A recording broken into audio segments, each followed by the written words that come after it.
Quartier Nsam, en contrebas du marché, règne odeur nauséabonde et pestilentielle. Pour cause, depuis 1 an déjà, une décharge à ordures a été créée ici. À quelques minutes seulement du centre-ville, l'air est irrespirable.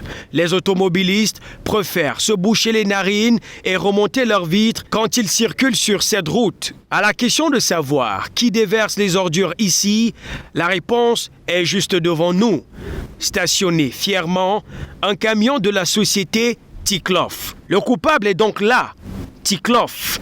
Cette société que l'on a vu atterrir dans le secteur du ramassage d'ordures comme un cheveu dans la soupe au Cameroun. Cette société a donc décidé de braver toutes les règles. En l'occurrence, déverser ici des ordures aussi grotesques alors qu'à proximité vivent de simples citoyens qui ne demandent qu'à être en bonne santé. Des tas d'immondices qui révèlent la dangerosité atmosphérique qui règne de ce côté. Les inondations, après le débordement des eaux d'une Fundi qui passe par là, peuvent donc trouver leur cause par les nombreux déchets plastiques déversés par cette société précisément à ce niveau. Et si quelques-uns pensent à recycler ces bouteilles, le mal est bien plus profond.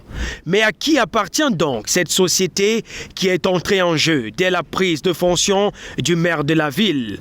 Pourquoi semble-t-elle être si protégée au point de faire comme bon lui semble? Voilà donc quelques questions qui taraudent l'esprit des Camerounais. C'est donc dans cette décharge, située à quelques mètres seulement du centre-ville de la capitale du Cameroun, que la société dénommée Tiklof a décidé depuis près d'1 an de déverser l'essentiel des ordures qu'elle ramasse dans quelques coins de la cité capitale Yaoundé. Les entreprises, les habitations et les sociétés qui sont tout autour ici ont une vie dictée désormais par ces odeurs nauséabondes, par cet air qui est désormais pollué. Malheureusement, c'est ça la réalité de la ville de Yaoundé. Depuis la décharge de Nsam, nous sommes Fidel Sanga, Joël Akumba pour Horizon 3 Télévision.